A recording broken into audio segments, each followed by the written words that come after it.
Hi friends, welcome to our channel. இன்றைக்கி நம்ம இந்த வீடியோவில் ஒரு சூப்பரான லஞ்ச் பாக்ஸ் மெனு பார்க்கலாம்.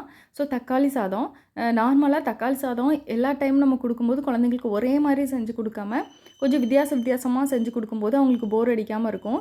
இன்றைக்கி நான் வந்து ஒயிட் ரைஸ் தனியாக செஞ்சு அப்புறம் தக்காளி தொக்கு தனியாக செஞ்சு மிக்ஸ் பண்ணியிருக்கிறேன்.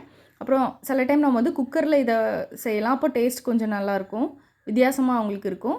அப்புறம் நம்ம பிரியாணி செய்கிற மாதிரியே நம்ம வந்து தக்காளி சேர்த்து பிரியாணி மசாலா எல்லாம் சேர்த்து செய்யும்போது அதுவும் சூப்பரான டேஸ்ட்டாக இருக்கும். இப்படி ஒவ்வொரு தடவையும் நம்ம வித்தியாசமாக தக்காளி சாதம் செஞ்சு கொடுக்கும்போது அவங்களுக்கு ரொம்ப பிடிக்கும்.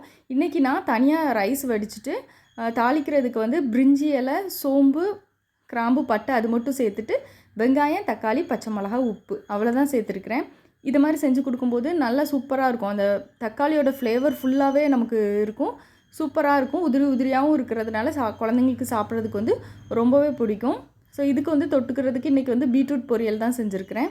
நம்ம ஒரு டைம் செய்யும்போது பீட்ரூட் துருவி நம்ம தாளித்து கொடுக்கலாம், இல்லது இதை மாதிரி குட்டி குட்டியாக கட் பண்ணி நம்ம செஞ்சு கொடுக்கலாம்.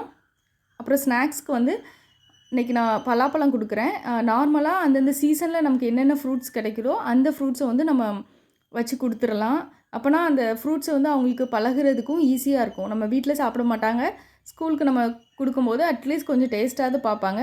அப்படியே அவங்களுக்கு கொஞ்சம் டேஸ்ட் வந்து பிடிச்சிரும். அதனால் அப்பப்போ சீசனில் என்ன கிடைக்குதோ அந்த ஃப்ரூட்ஸ் வந்து கண்டிப்பாக நம்ம அவங்களுக்கு கொடுத்தோம் அப்படின்னா அவங்களுக்கு போர் அடிக்காமல் நல்லாவே ரொம்பவே பிடிக்கும்.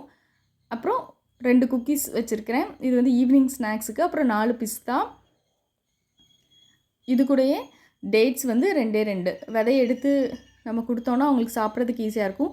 இதுவும் டெய்லி ஒன்று போல் இதே மாதிரி கொடுக்காம கொஞ்சம் நமக்கு கேக் அதை மாதிரி ஒரு நாள் கொடுத்து விடலாம், சிப்ஸ் அதை மாதிரி மாற்றி கொடுக்கும்போது குழந்தைங்களுக்கு ரொம்ப பிடிக்கும். தேங்க்ஸ் ஃபார் வாட்சிங்.